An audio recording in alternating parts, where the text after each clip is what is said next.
grande parte da história da África ficou perdida. É uma terra de reinos esquecidos.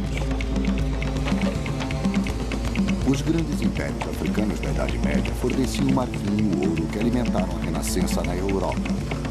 Mas nos séculos seguintes, os árabes e europeus, os mesmos povos que mais se beneficiaram com os produtos da África, conspiraram para negar ao continente seu grande legado.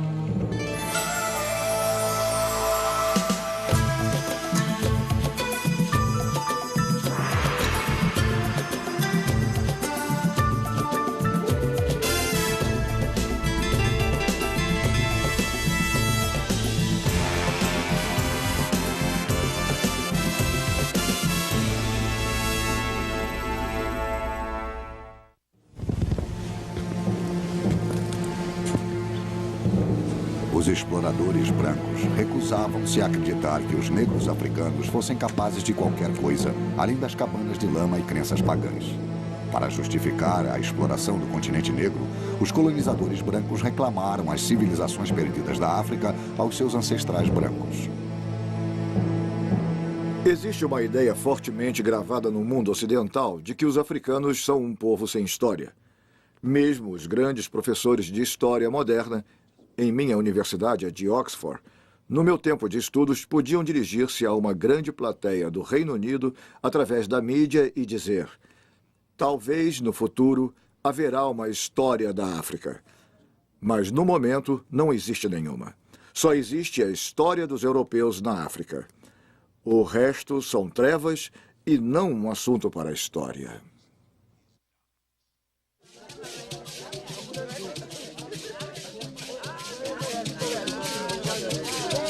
As grandes civilizações africanas dependiam de uma tradição oral para passar adiante suas lendas antigas de chefes poderosos e conflitos tribais. Geração após geração, ouviram essas histórias, mas com o tempo, as lembranças falhavam. Até mesmo os nomes dos reis foram esquecidos. Sem qualquer registro escrito, os poderosos impérios do passado da África tornaram-se tão vulneráveis quanto sua terra.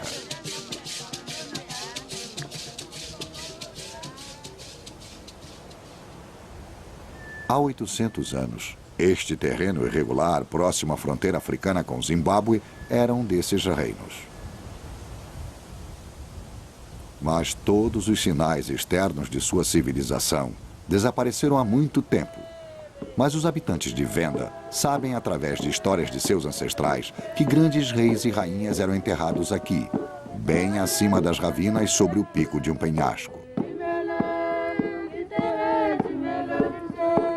Um cemitério criado com milhares de toneladas de terra carregadas para cá para cobrir a rocha nua do topo do penhasco.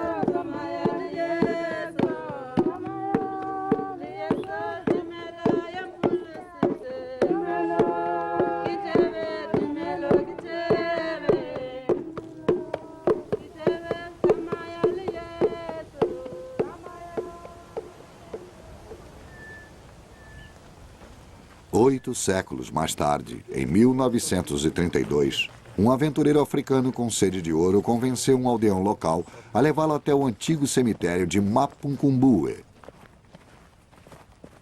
Hoje, Ernst van Graan, neto do explorador, retrata a jornada. Apesar de ser meu avô, ele era um caçador de tesouros. Estava sempre interessado em descobrir ouro e procurou exatamente por este local durante quase 5 anos. Séculos de superstições protegeram este cemitério real contra o roubo. Seu guia nem ousava olhar para a montanha sagrada com medo de ficar cego.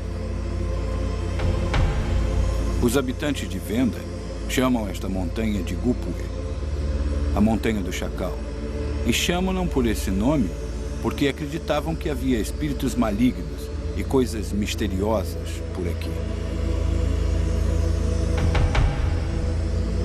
Quando se aproximaram da colina, havia esses penedos verticais e parecia impossível escalar a montanha, mas descobriram uma passagem secreta que está bem atrás de mim.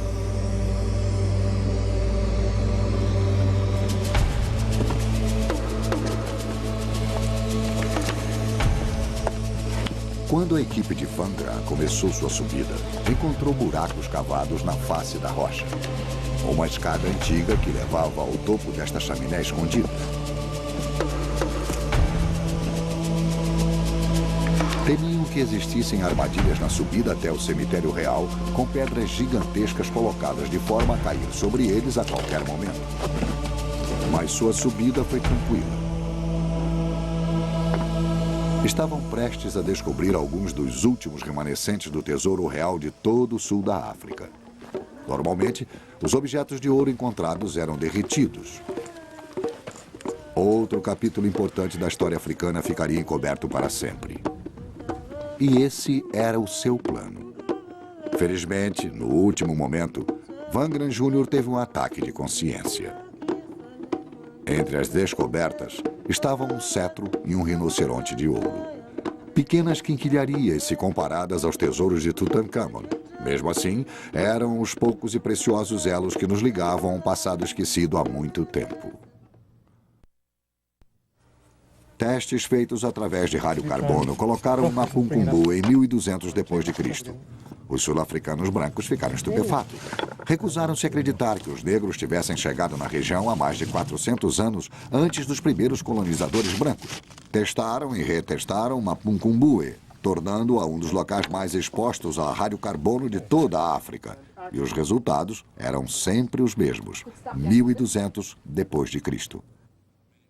Com tantos colonizadores brancos na África do Sul, grande parte da discussão residia principalmente em que a maior parte desta terra estaria livre do povo africano. Como dizer que pertencia à África? Nós chegamos aproximadamente ao mesmo tempo em que os africanos. Então, eles não têm mais direitos do que nós. Então, nós temos tanto direito quanto eles, era o que diziam. Mas eles estavam aqui há centenas de anos antes dos colonizadores, o que elimina sua pretensão a um status especial na África do Sul.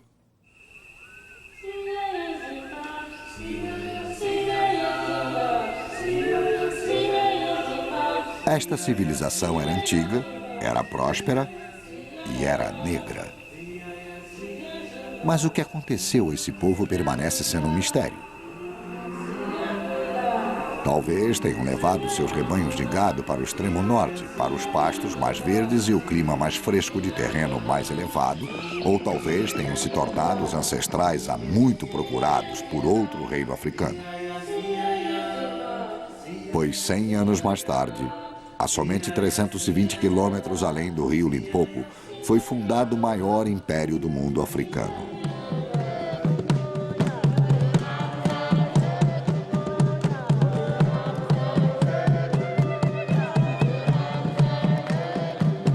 Enquanto a Europa encontrava-se na Idade Média, a África do Sul era dominada pelo reino do Grande Zimbábue.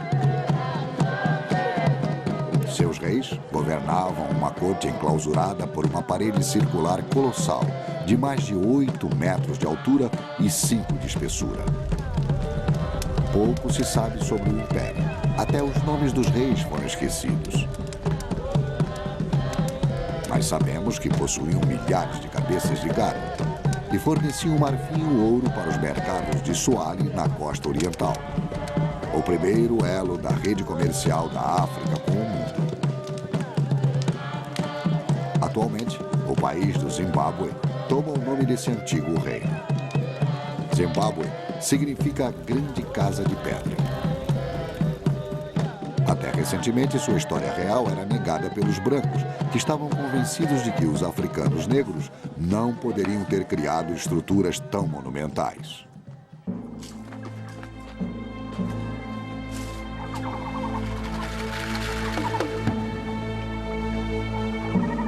Durante centenas de anos, os europeus sonharam com a descoberta de uma civilização branca perdida no interior escuro e selvagem da África. Karl Malk, um explorador alemão, ouvira lendas de antigas ruínas de pedras em território inexplorado ao norte do rio Limpopo.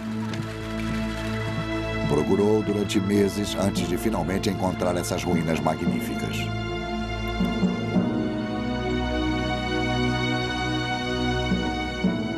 Terça-feira, 5 de setembro de 1871.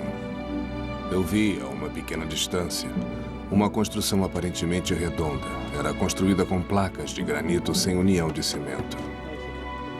A parede exterior tem um diâmetro de uns 146 metros. Os nativos locais chamam essas ruínas de Zimbábue. Mauk ficou deslumbrado com o esplendor e a sofisticação dessas ruínas. Mas acreditando que os africanos negros eram primitivos demais para construir aqueles muros, convenceu-se de que aquilo seria obra de uma antiga tribo branca perdida.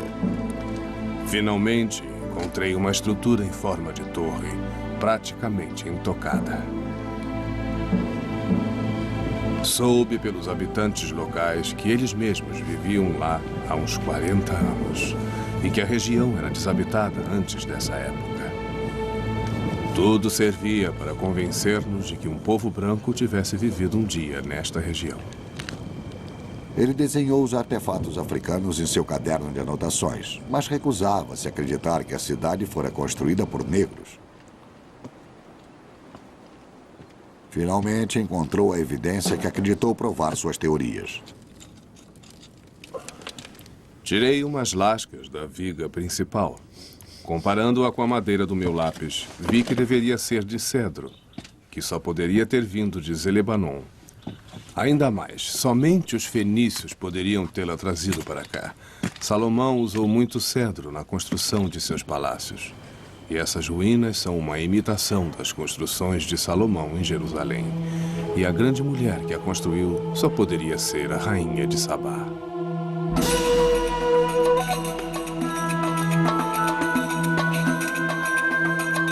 Este local, segundo Mauk, era a bíblica Ofir, a cidade do ouro.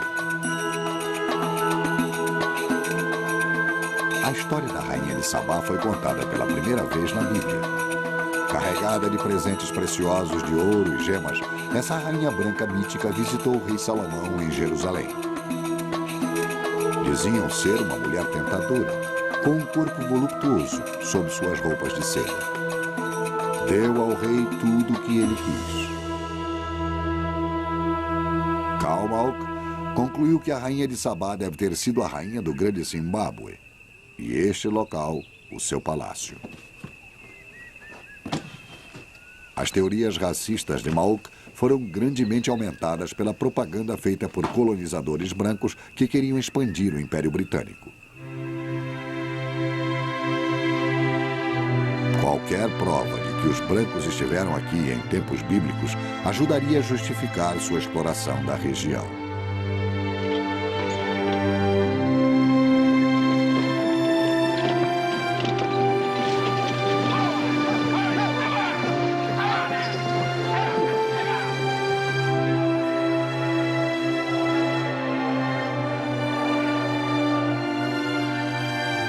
Em meados de 1890, Cecil Rhodes, um rico industrial britânico, fundara a Rodésia, país que permaneceu sob domínio branco até 1980, quando a maioria negra rebatizou-a de Zimbábue. Rhodes reclamou para si milhares de quilômetros de terras ricas em ouro e diamantes, inclusive as ruínas do grande Zimbábue. Afirmando tratar-se de um palácio fenício, organizou uma orgia de assaltantes que roubou os artefatos mais preciosos dessas ruínas. Uma das maiores tragédias do grande Zimbábue é que as pessoas faziam trabalhos intensos de escavações com a firme convicção de que, no fundo de todo aquele escombro, estaria a chave do mistério, os fenícios ou quem quer que os tenha construído. E, naturalmente, quando chegaram ao fundo e o saque já fora completo, tinham destruído todas as evidências de qualquer habitação humana que teria existido dentro dessas paredes. Esse vandalismo histórico ativo ainda aborrece Peter Garlick, que foi um oficial encarregado desse local. Foi tão grande o dano feito que a verdadeira história daqui estava quase que perdida para sempre. Mas em 1929, uma expedição em grande escala de arqueólogos britânicos tentou desencravar o grande Zimbábue do seio da rainha de Sabá. Gertrude Kenton Thompson, a líder do grupo, estava determinada a resolver o enigma do grande Zimbábue de uma vez por todas. Gertrude Caton Thompson foi uma mulher formidável. Seus padrões arqueológicos eram os mais elevados. Era uma equipe toda formada por mulheres. Creio que intencionalmente. Ela sempre trabalhou com mulheres e foi a primeira feminista da arqueologia.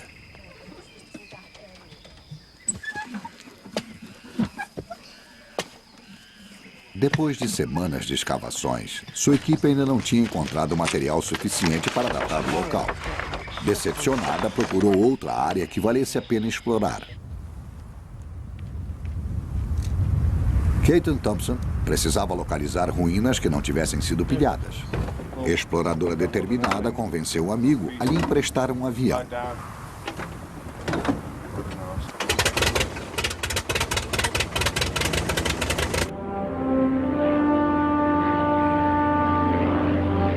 Enquanto sobrevoava a Acrópolis, reparou em um local não mapeado que levava ao topo. Estava obscurecido pela vegetação e levava um novo abrigo feito por um conjunto de muros.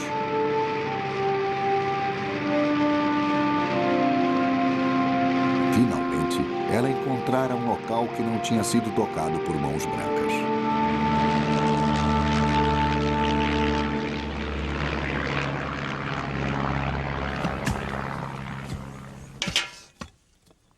Os trabalhos começaram no dia seguinte. Recolheram mais tarde as provas de que necessitavam. Concluiu que a antiga tribo Bantu teria construído o Grande Zimbábue em tempos medievais, começando por volta do século XI. Mas suas revelações não foram muito populares entre os brancos rhodesianos.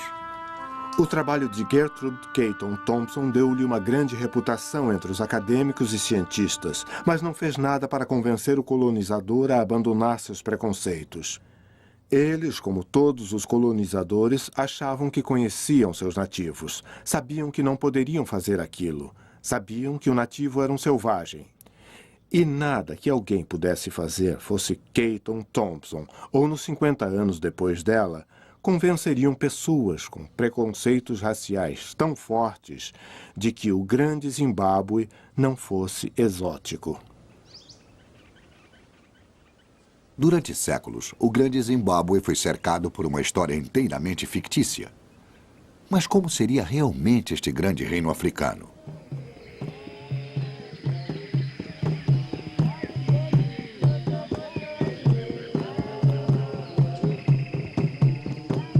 Em seu ápice, durante o século XIV, o Grande Zimbábue era uma metrópole surpreendente, única em toda a África.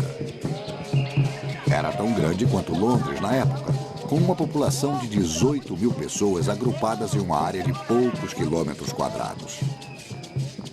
Dentro de seus grandes muros de pedra estava a cultura urbana desconhecida, mais antiga da África subsaariana. O barulho deveria ser atordoante. A fumaça de centenas de fogueiras devia escurecer o céu. Era a capital de um império que estendia-se por milhares de quilômetros e continha centenas de mini-Zimbábues, cada um com seu próprio governador.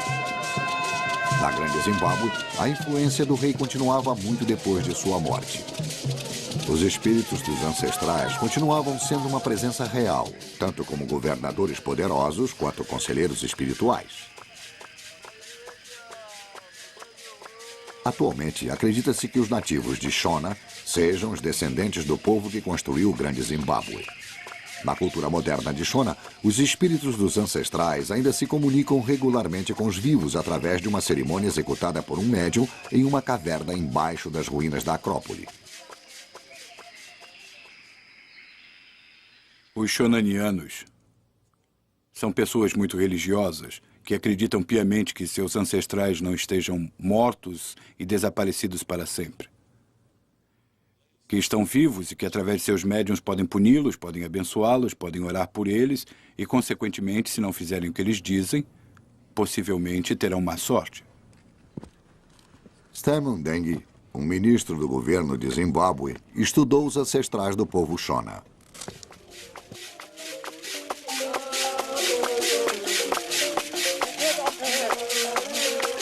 Geralmente, o espírito do governador, dos governadores mortos, eram os espíritos mais poderosos para assuntos de Estado.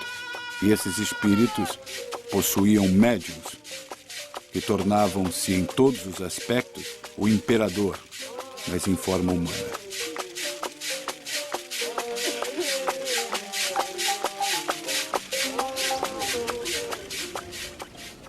No alto da Acrópole, olhando o reino, existe um templo sagrado, onde podemos imaginar o que costuma acontecer.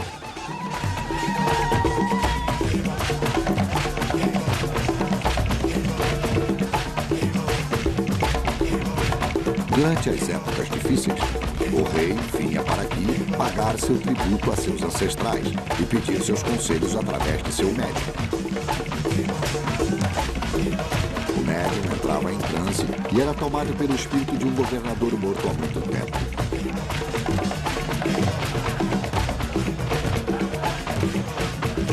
Esse elo sobrenatural entre o rei e os fundadores desta nação era fundamental para a cultura. Através do médium, o rei exercia sua influência sobre os médiums com espíritos de governadores menores.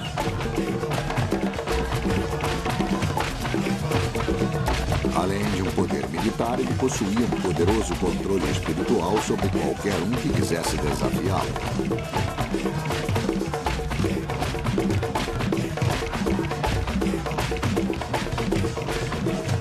Não era necessário um grande exército para controlar. O controle tinha que ser psicológico. Podiam fazer os pronunciamentos que o povo seguisse e obedecesse. Esses grandes pássaros de pedra eram os símbolos daquele poder e estão entre os poucos ícones que foram salvos nesse lugar sagrado. Esta era uma civilização que representava a mais alta aquisição do povo de fala dialeto bantu desta parte da África. A riqueza que eles acumularam permitiram-lhes construir estruturas tão grandiosas como fizeram no grande Zimbábue, especialmente no Vale, eu creio. Havia uma arrogância, uma pomposidade, a grande loucura que levou Luís XIV a construir o grande palácio de Versailles. Aquilo não era um local para um homem viver, era uma demonstração de sua riqueza, o significado de seu país e o que ele pensava de si mesmo. E essa mesma loucura existe no povo daqui, que construiu essas magníficas estruturas de pedra que agora admiramos. O grande Zimbábue foi construído durante vários séculos por um povo devotado. 1 milhão de blocos de pedra foram recortados só para construir a parede externa. Cada súdito pagava seu tributo ao chefe com 7 dias de trabalho por mês. Não era um trabalho escravo. Eles construíam um monumento para honrar seu rei e provedor. Os construtores originais dessas paredes buscavam pedreiras de granito como esta. Hoje, ainda extraem os blocos como faziam há séculos, para reparar os muros quebrados de seus ancestrais. Aquecendo o granito com fogo e jogando água sobre os espaços, a rocha passa ao estado de placas espessas.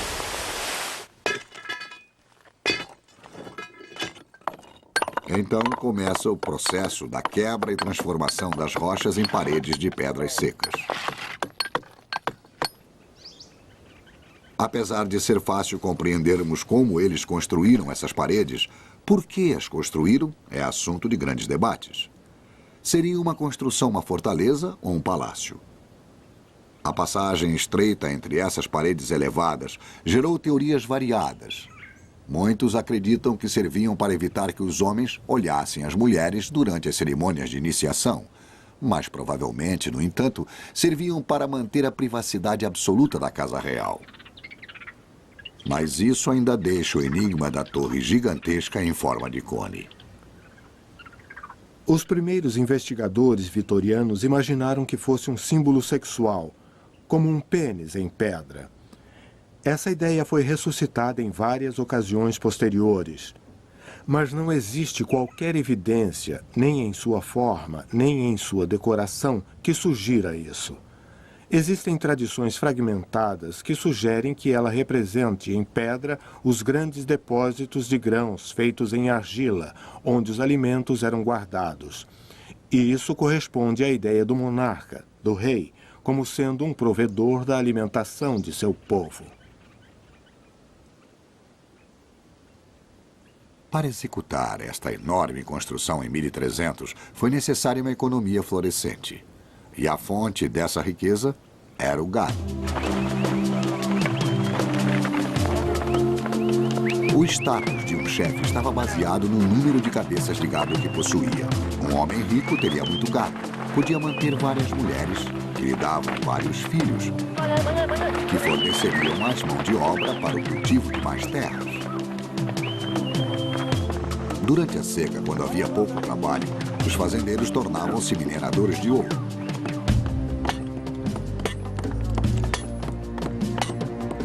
A escavação à procura do ouro nesses poços tão estreitos era tão perigosa que os trabalhadores tinham que ser subornados para descer. A maioria preferia minerar os leitos dos rios.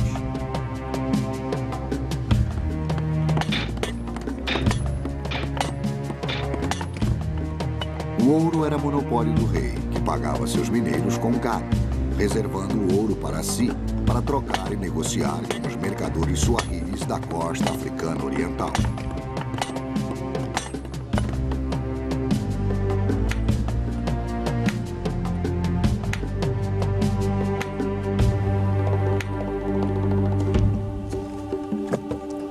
Durante o auge de seu poder, os governadores do Grande Zimbábue controlavam o fluxo de ouro e de marfim para os portos comerciais da África Oriental.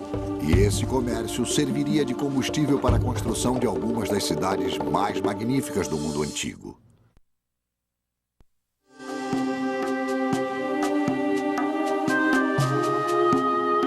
No século XIV, a costa suahili africana era um local exótico descrito pelos marinheiros árabes como vibrante e afluente, com as cidades mais lindas e melhor construídas do mundo. Foi ele o cenário das aventuras legendárias de Simbad e das Mil e Uma Noites. Tapetes persas eram trocados por marfim africano. Porcelana era trocada por ouro.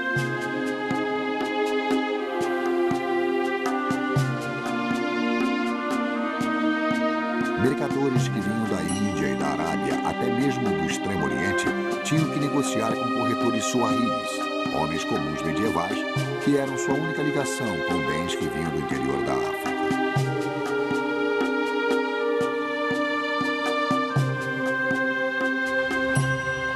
Os suahilis construíam seus barcos e navegavam pelos canais perigosos até os vários portos comerciais. Através do controle marítimo, mantinham superioridade sobre todo o comércio da região.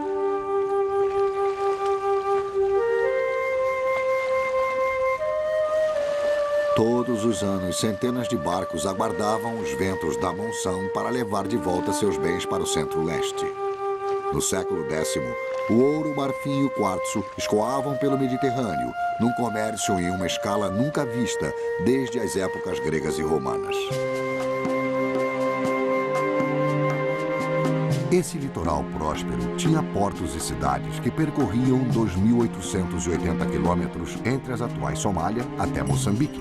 Sua rede comercial estendia-se da Arábia até a Índia e continuava até a China. No século XV, os suahilis chegaram a exportar uma girafa para a China, causando sensação na corte imperial.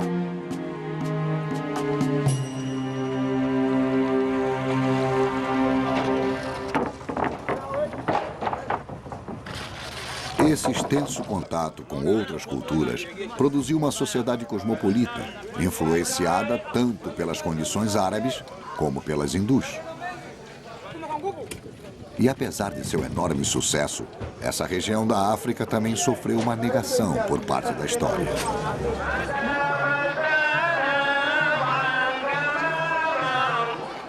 A confusão pode ser traçada desde os primeiros comerciantes árabes e a introdução do islamismo. Os suahilis adotaram o islamismo há 1000 anos, e esse código religioso compartilhado entre eles ajudou a criar uma confiança mútua nos negócios. A oração teria unido os comerciantes árabes e os mercadores africanos. Deveriam lavar-se em cisternas como estas. Depois entravam nas mesquitas, tão grandiosas como as catedrais medievais da Europa. Mas o mistério continua. Quem teria construído essas grandes cidades? Os árabes ou os africanos?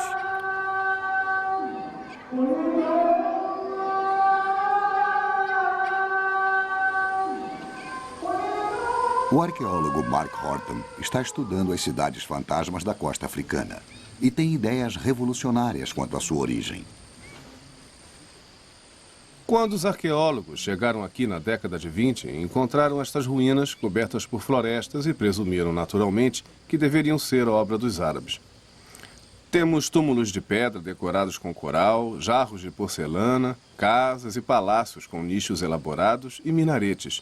Com certeza deveriam ser obra dos árabes, mas eu acredito agora que essa interpretação estava errada, que tudo isso era uma sociedade africana.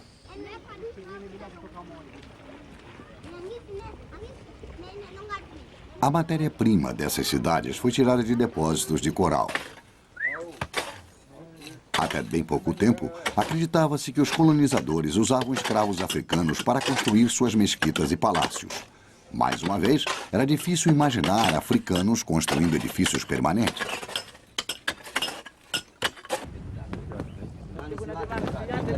Atualmente, acredita-se que os suahilis representaram um papel muito mais importante na criação desse império comercial e que os ricos mercadores que construíram essas cidades de coral fossem africanos e não árabes.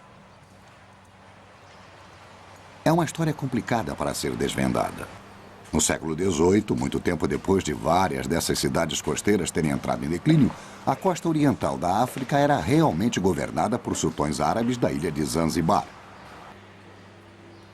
Para apoiar suas afirmações territoriais, insistiam que os africanos tinham sido somente colaboradores no desenvolvimento da civilização suahili. Durante 10 anos, Mark Horton está ajudando os suahilis a reescrever sua história e poderem reclamar seu legado de direito. Para Horton, esta construção abandonada é um testemunho da traição feita ao povo suahili. É chamada a Casa das Maravilhas. Esta grande construção representa a humilhação final dos suahilis. Foi um presente dos ingleses ao sultão árabe de Zanzibar, nos anos de 1880. Os britânicos queriam apoderar-se de grandes partes da África Oriental, mas infelizmente os suahilis estavam no caminho. Eram pessoas que viviam lá há milhares de anos. Então fingiram que os suahilis não tinham história, que tratava-se simplesmente da história árabe. E dando essa construção para o sultão árabe de Zanzibar, foi possível criar todo um novo mito sobre a história da África. E é por isso que já não temos mais uma ideia de como eram os suahilis.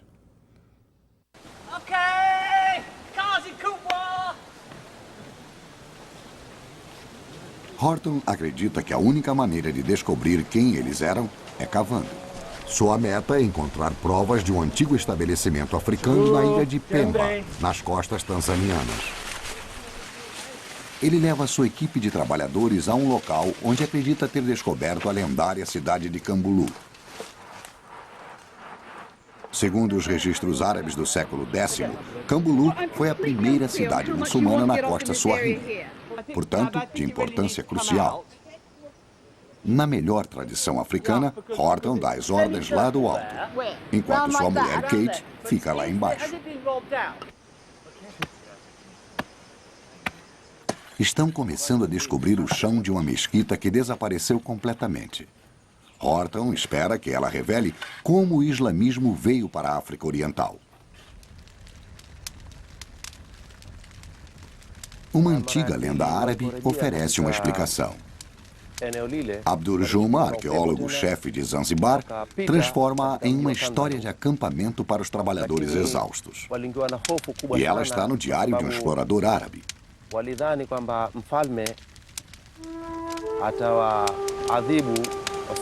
Em 922 d.C., ele escreveu que uma embarcação com marinheiros árabes saíra de Boman para um posto comercial africano chamado Cambulo. Mais uma tempestade levou-os para o sul, ao longo da costa. Diziam que os povos que habitavam essas costas eram canibais, e os marinheiros temiam por suas vidas.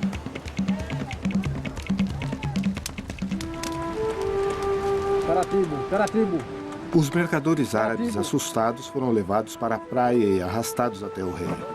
Felizmente, ele parecia mais interessado em negociar do que em comer. Ficou encantado com as joias árabes e eles trocaram presentes. Os marinheiros tiveram bons motivos para rezar por Alá. Quando chegou a hora de partir, convidaram o rei para ir até o navio para se despedir. O capitão árabe estava com más intenções. No mercado de escravos de Omã, esse rei africano poderia valer 30 dinares. Deu ordem de partida. E quando chegaram a Omã, o rei foi vendido como escravo.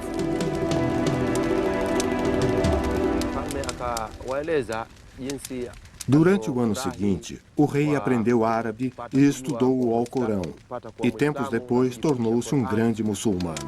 Um dia então fugiu de seus donos e percorreu milhares de quilômetros até sua aldeia.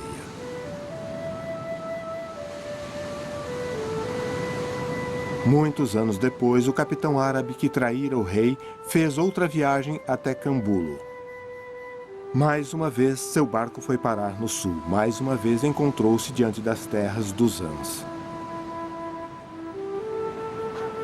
Os mercadores árabes ficaram surpresos ao ver o rei que tinham vendido anos antes e imploraram piedade. Podem ir, traidores, ele disse. E se os perdoo, é porque através de mim vocês introduziram o meu povo ao islamismo. E no futuro, quando os muçulmanos vierem aqui, tratar-se-ão como irmãos. E dessa vez, o rei não foi se despedir deles.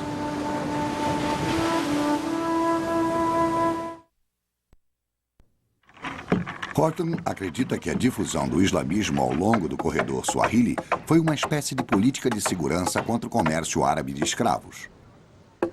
Cambulo, o destino do capitão árabe da lenda, era um importante porto comercial da costa oriental africana.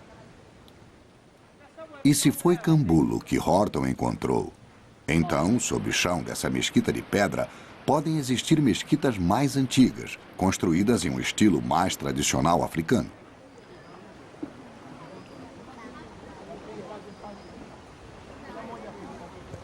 Nesta praia, uma aldeia de pesca temporária, existe uma mesquita de madeira. Os suahilis só viviam aqui durante a estação de pesca, durante uns 1000 anos, mas sempre construíam uma mesquita possivelmente semelhante às primeiras mesquitas suahilis. Sabe, Mark, esta é uma mesquita de madeira, de sapê, típica das construídas anteriormente pelos aldeões. Ah, entendi. E quando abandonaram estas, passaram a fazer de lama? Sim, lama e madeira. Geralmente elas são maiores do que esta mesquita de madeira. E depois temos uma de pedra e depois... Sim, eles construíram uma de pedra no mesmo ponto, uma em cima da outra. Uma em cima da outra? Uma em cima da outra.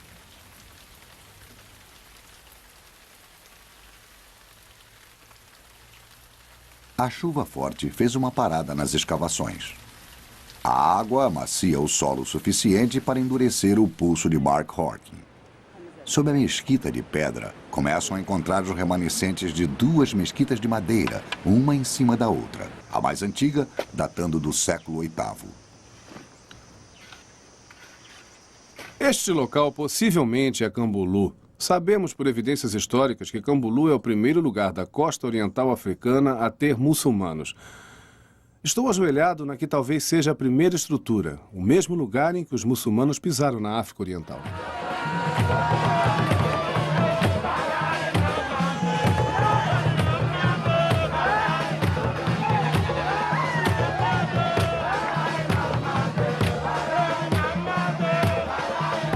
O festival muçulmano homenageia o nascimento de Maomé, mas na ilha Lamu, no Quênia, a comemoração tem um ritmo tipicamente africano.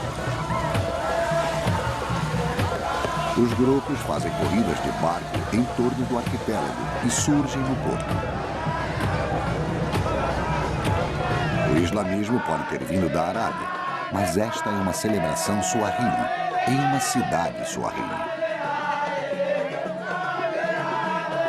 Mesmo assim, muitos suahilis continuam a acreditar que os fundamentos de sua civilização são árabes. Parte da confusão foi autoperpetrada, no sentido de que muitos muçulmanos, entre o povo suahili, preferiam identificar-se em termos árabes. E assim, aumentavam as tendências racistas dos forasteiros, que queriam negar qualquer crédito à África, e esses muçulmanos passaram a ter motivos quase religiosos para a autoarabização. E os observadores ocidentais tinham motivos racistas para acreditar aos árabes a civilização suahili. E os dois motivos ajudaram a criar a confusão.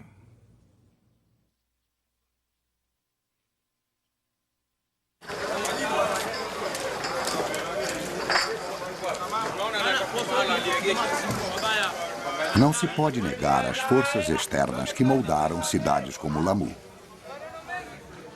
Os entalhes intrincados feitos nas portas são uma característica típica suahili.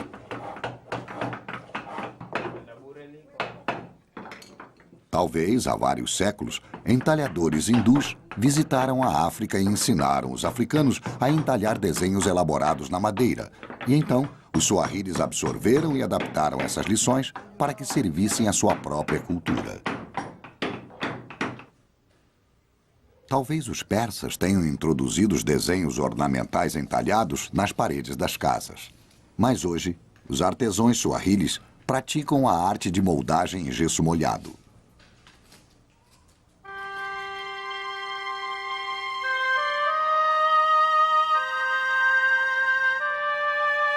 Há 6 séculos, mercadores africanos ricos construíram vilas decoradas pelos melhores artesãos. Lamu era tão sofisticada quanto a Veneza medieval. Essas casas opulentas foram construídas durante a época do comércio árabe e hindu. Atualmente, grande parte desse comércio desapareceu e a economia depende bastante do turismo. Mas, possivelmente, a cidade se parece com o que sempre foi. As ruas são trafegadas por burros, mas são muito estreitas para carros. E os esgotos aparentes originais atravessam as alamedas. As ruas em labirinto de Lamu são espelhadas naquelas de muitas cidades fantasmas ao longo da África Oriental. Durante o século XVI, centenas dessas cidades viraram ruínas, o que torna óbvio o motivo daquele comércio florescente ter terminado. Todos lucravam com o comércio. Os mineradores de ouro do interior, o homem comum suahili, os marinheiros, os mercadores e até os consumidores de todo o mundo medieval, da Europa até a China. Talvez as fortunas de famílias mercadoras rivais refluíram de geração em geração, da mesma forma que as dinastias corporativistas crescem e caem atualmente. Talvez a peste bubônica tenha causado uma recessão mundial e assim a demanda por bens africanos tenha caído. Foi o fim de uma era gloriosa para os reinos do Grande Zimbábue e da costa Suahili. No final de 1500, as construções ficaram esquecidas, mas seu legado cultural sofreria um destino ainda pior.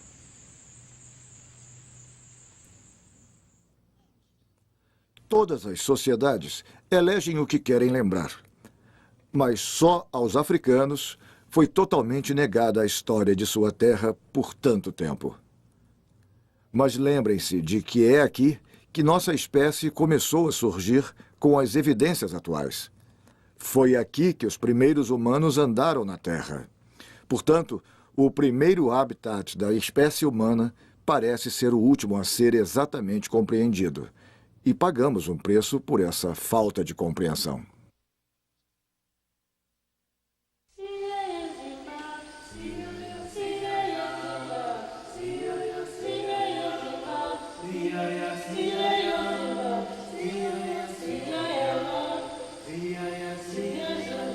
Quando os colonizadores europeus chegaram à África, sonhavam em descobrir uma civilização branca perdida de riquezas e belezas fantásticas.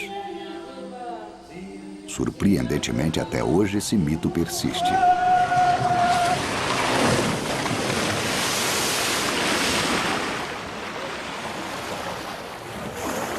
Esta é a cidade perdida do sul da África.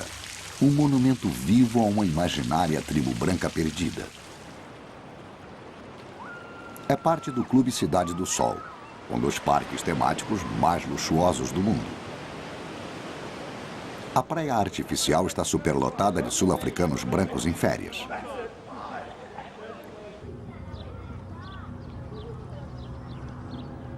Um grupo de serviço de vários milhares de sul-africanos negros mantém vivo o sonho da tribo branca perdida. Todas as noites, eles retornam para suas palhoças, discretamente escondidas atrás das colinas.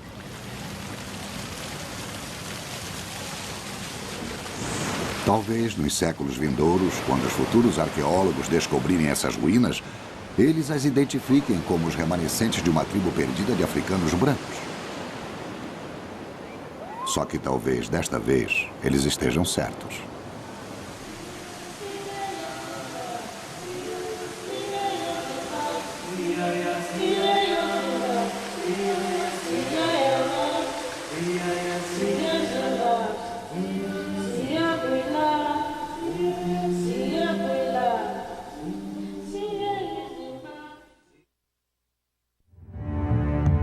Versão brasileira Audio News.